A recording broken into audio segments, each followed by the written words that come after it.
So debt is one place in money that people feel so kind of bogged down by. It's so frustrating and people want out. They do. And that's why a lot of people come to Ramsey Solutions and some of our channels, because we talk about this and we talk to real people doing this day in and day out. And so I just want you to know that there's hope. If you're in the middle of your journey, maybe you're starting your journey, or maybe you've paid off debt and you're able just to kind of bask in the idea of like, I did it. Regardless, we want debt out of your life. And so Jade Warshaw is one of our Ramsey personalities, and she's incredible, y'all. Her story is unbelievable. She and her husband, Sam, paid off $460,000 in debt, and it took them close to 7.5 years to do it. So if there is someone to talk about getting out of debt, she is the real deal. So she's going to come on and we're going to have a conversation about it, because it is encouraging and a great reminder that you can do this if you're in this journey. So make sure to like, subscribe, and share this video with a friend. And let's get into my conversation with my friend Jade Warshaw. Well, Jade, thanks for coming back on. You bet. Anytime, Rachel. Thank you. I know you've shared your story on here before, but I do think, as I continue to read comments and people find us, whether it's like on YouTube or podcasts, this idea of getting out of debt still feels impossible to a lot of people. Absolutely. I mean, it is an overwhelming thing to sit down, you look at your finances, you realize you're in trouble, and there's something that you have to do about that in that moment. Yeah. People don't like changing their routines, right? We feel a very close personal connection to the way we do things, how we spend our money. So when you realize that you have to make changes, it's very tough. Yes. And so you and Sam started this process. How long were y'all married when got?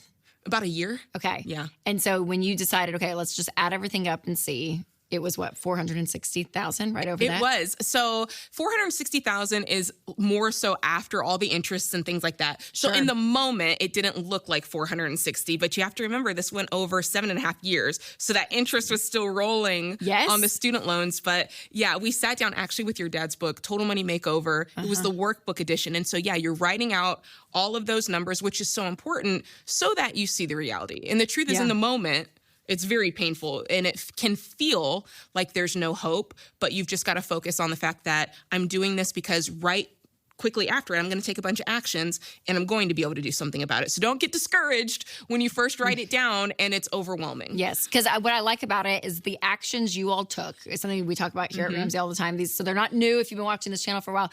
But what I love about it is I'm like, there are actions that you can take if you're $2,000 in debt. That's right. $2 million in debt, right? I'm like, it, across the span of a dollar amount, it really is about this idea of I'm going to put in consistent work and do steps that are kind of common sense, but they work over a period of time. Yeah. I found that, so we talk about budgeting, for instance, right? It's kind of like that first foundational step. And you find that you think you know how to do it, or you think you've been doing it. Yeah. But then when you laser into a plan, you go, oh gosh, here were some layers that I was missing. Like for us, we forgot you need a miscellaneous category. For us, we forgot that $1,000, like baby step one, you need that. And a lot of us try to go past that because we get overzealous and it's like, I want all the money to go to the debt. And you realize, oh no, I need this. So you think, I've got this on lock. And then as you start walking, you realize, no, there's a lot of areas I can tighten up in, even on the basics. Yes, totally. And what's wild too, I always feel like when you are thinking about something, because I'm so guilty of this, Jade. I'll have all these thoughts. So whether it's like about health or spirituality, it's all these thoughts. And I can have thoughts and opinions like all day, like, oh, this, and this. But I'm like, until my actions change, does your life change, right? That's right. And so I'm a real great intaker of stuff and can rattle off things. But then to actually put in the discipline to live it out, I feel like is so hard. But number one, you would say, is the budget. And I feel like that's the truth. What you're just saying, it is so good. Like you can know this, but until you actually live it out, you're really not going to feel the difference. That's right. And the budget is that. So I love what you're saying. It makes me think of James Clear. Remember, he says the motion versus action. It's like you're getting all this information. That's the motion. And you feel great about that. Oh, I know about it. But then the action is, okay, now I've got the budget. I actually have to live it out, do the action, stick to the line items, communicate with my spouse, connect my bank, do all of the things that The doing is the uncomfortable part. That's right. That's right. Yes. You know, yes. But the good thing is when you do it and you are successful, you have that first month where it may have been not have been perfect. It may have been a little messy, but you did it. You feel confident and you feel good about yourself. And then you want to keep doing it the next month. And so that budget, so important. We always say, Rachel, zero based, which that's one of those, I know. Yes. But when you do it, you go, wait a second, it is me giving every single dollar an assignment. I've been guilty of saying, well, I paid my rent, my mortgage, my groceries, my car payment, kind of like those, non-negotiables. And then whatever's left, that's like my treat yourself money. Yes. You can't do that. You have to give even the treat yourself money an assignment so that it's being spent the way it should be. Yes. So that's so important. And usually it's to go towards debt. Yeah, that's right. That's right. Yeah, especially when you have that margin to throw it there. Something else that creates a lot of margin you talk about is lowering your spending. Yes. So you and Sam, I know, did this. Yeah. I mean, you have to, right? It's cutting back to bare bones. Obviously, we talk about 4 walls. Those are the things you need. You got to have your rent and mortgage. You got to have your utilities. You have to have transportation. Have to have food. Yep. A lot of us daycare. Like those are the things we must have. Must have insurance, right? Yes. But then there's a lot of things on our budget that are not necessities. We feel like they are because we're used to them. And honestly, you're probably not even thinking of them offhand because they're so ingrained in your lifestyle, right? But if you start writing them down, you see, oh gosh, I do spend money. We do go to the movies once a month and I do get my nails done and I do go get my roots dyed. Well, I don't get my roots dyed. But I do, Jade. I do. Not yet. I haven't started at 30, but it's fine. No big deal. But those are the things, right? And yes. These are the things that are part of our budget that we don't realize are extras, even if they might be apps or, subscriptions, that sort of thing. So really go through with a fine-tooth comb. You're going to feel it, all right? Like you are going to feel that sacrifice, but that's good. That's how you know it's working. I did a no-spend challenge and for the month. And that is what I think the biggest eye-opening thing was just like the impulse that I had to do something, even going on Amazon. And I'm like, my kids were like, we need pens. I'm like, okay, great. So I go on Amazon and I'm like, wait. No, we're not. Well, let's go find what you need. And if it's not what you need, we're not. I mean, like I really stuck to it because I think also it just revealed how quickly you're so ingrained in your spending and you really don't know until it stops. That's right. Until you force yourself to stop to really then realign and say, what do I need? Oh man, Rachel, if you delete Amazon off your phone, I know I can't. You will realize how quickly you just automatically are like, I can't find the can opener. Oh, it's the worst. Yeah. It's the worst. I need a spatula. And they're like, here's 8 in a bulk pack. I'm like, great. Perfect. I'll get 8. Oh, yeah. Oh, my gosh. So terrible. Okay, now the tactical way that you guys paid off debt is what we teach here at Ramsey, but it's the debt snowball. That's right. And there's a lot of like, you should do the debt avalanche because of, mathematically with interest and all the things. But just talk to me through the process, that journey, because it was a long one for you guys. On average, usually it's around that 18 to 24 month period. Yes. But you guys, it was longer, many years. So talk me through like how that was motivating with the debt snowball, but then also like what were points that were difficult? People that do have a long journey ahead. Yeah. What were the moments that were like, okay, maybe like, I don't know, we need a break. We need to like take a breather here for a second because that has to be a reality. You can't be like scorched earth for 6 years. Like that's just impossible. Like mental health wise, you cannot. Yeah, that's right. That's right. You make a good point, Rachel. So first, you're listing them smallest to largest by balance.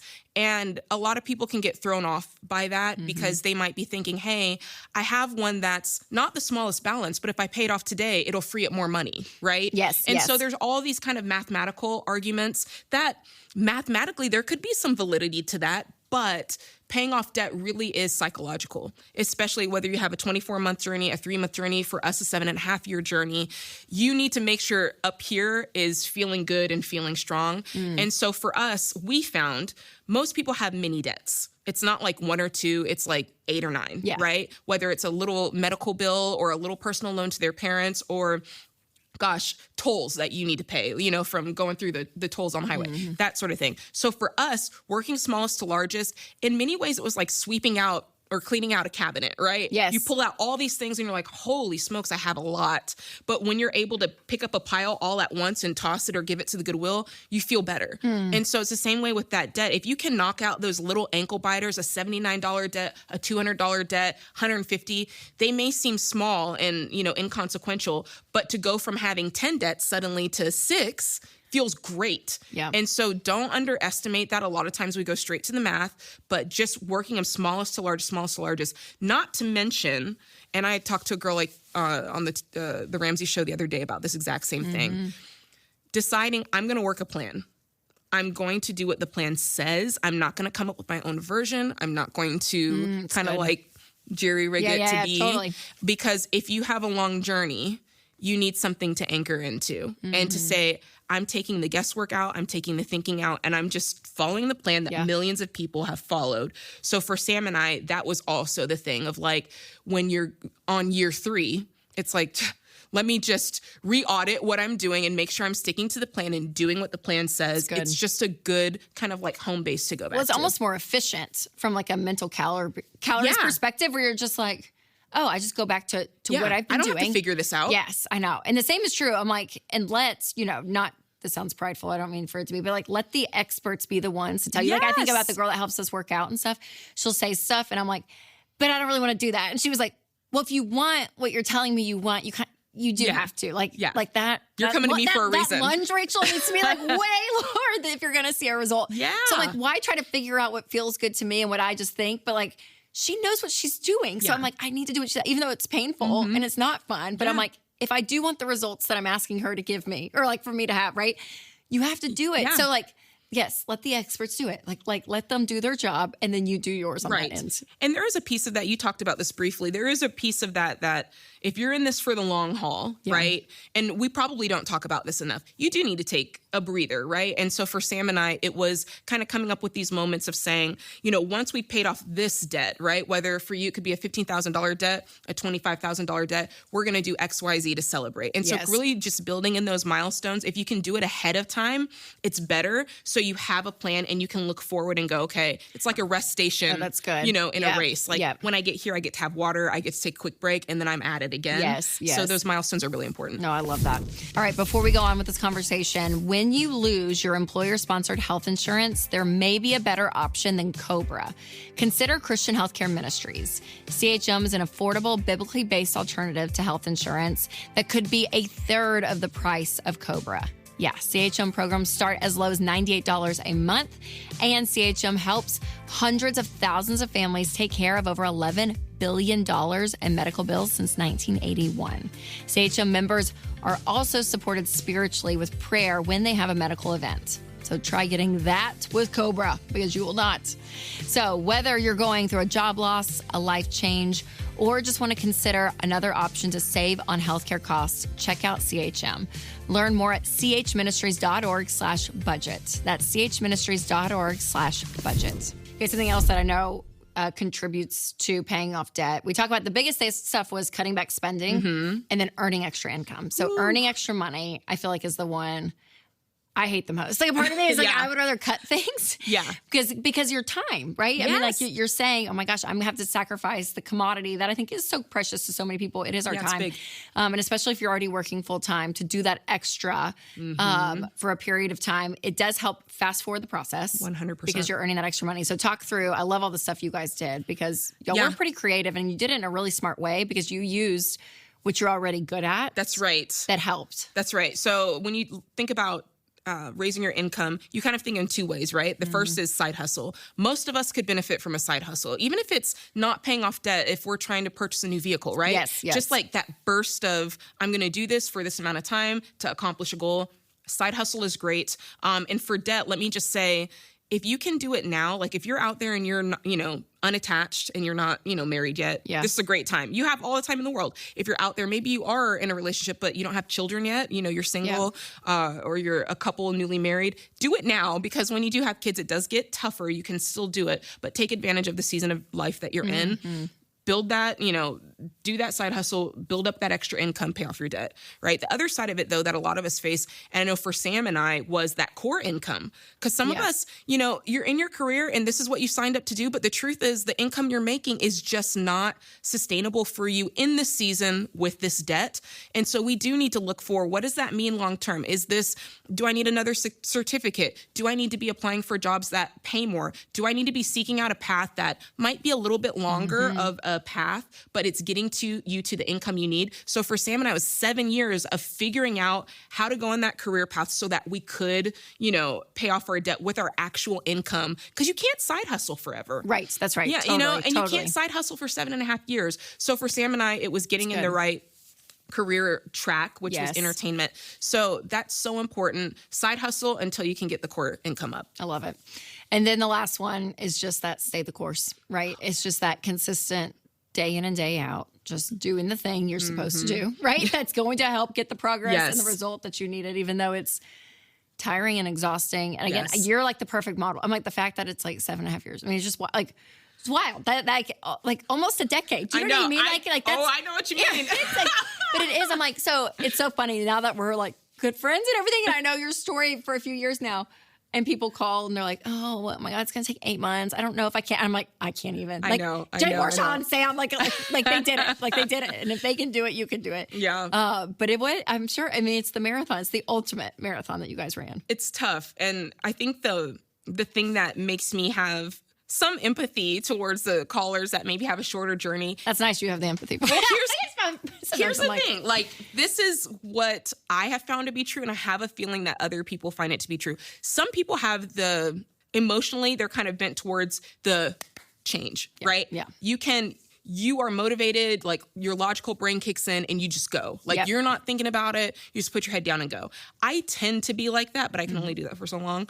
Whereas others of us, it is very emotional. Like, and our mind fills with all the questions and you're like, okay, I got to get the kids on board. I got to talk to my spouse. How's this going to work with my job? How's this going to work? And you start going. And so there's a part of this that we probably don't talk about enough, but it's very emotional. Yes. And you totally. cycle through a feeling of, it's like when you go to a conference and you're like ready to go and like run through a wall and you feel great. Then you get home and you're like, oh, it wore off. Yes. And now I'm just here alone with the things that I have to do. Yeah. And I'm thinking about the way I grew up and how money felt and like all of these things that hit us.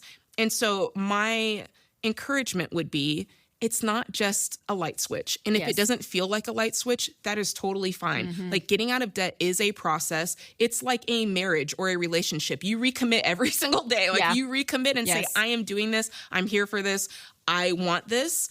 And if it feels like that, that's not bad. It just means you're working through it and it's tough. Well, and I think what it exposes to is, I was reading a book recently and he said this and I was like, it's so true, because I tend to have the mindset of like, you should do it. Yeah, like just do it. But he was talking about how willpower only gets you so far. It only gets you so far. And that exposes the roots and the depth of money, you guys. Like we talk about this a lot, but I'm like, money, like we just see the budgets and the math up top, but like what it represents underneath is so much. And so much of it can be our self-esteem, our identity, the way we do things, our ego. I mean, like, there's so much wrapped in it. So when you change this knob up here, it shifts the character of who you are, like to a degree. And so the willpower, to your point, it can maybe get you like getting started, but to keep you going long term, it's a character shift. It is. It's something, the way you're looking at life is different, and that perspective is so different. So true. You're learning that, okay, it's not just me controlling my money. It's me controlling my emotions. It's me controlling myself. Like, you are so right. It is a much deeper, which is why we say when you change your money, you change your life. Everything. Yes. It connects to everything. So, So good. Oh, Jade, thanks for coming back on. You're welcome. Anytime. Gosh, every time you come on, people love you. So I'm always so thankful. Thankful for your friendship. Thankful for your message and everything. And so where can people follow you? Yeah, always come on to social media. You can find me on TikTok. You can find me on Facebook. I almost said Twitter, Instagram. But I guess it's X now. And Instagram, that's where I'm actually, like, Instagram is where I'm commenting. It's not somebody helping me out. But Jade, I know you have a lot coming up. I'm excited. I want to say there's 3 things now. That I'm like, Rachel. Here, this is happening with Jade. But they will come out a lot as they need to come out. But your message will be heard much grander from the rooftops, which is what we need. So we love it. We love it. Well, thanks again, Jade. So I'm so thankful you got to see that conversation, because I want you to know that debt payoff is achievable, but there are a lot of real factors that make it difficult. So be sure to check out why 51% of Americans are struggling in their finances. You can click there, or if you're listening on podcast, click the link below. All right, remember to take control of your money and create a life you love.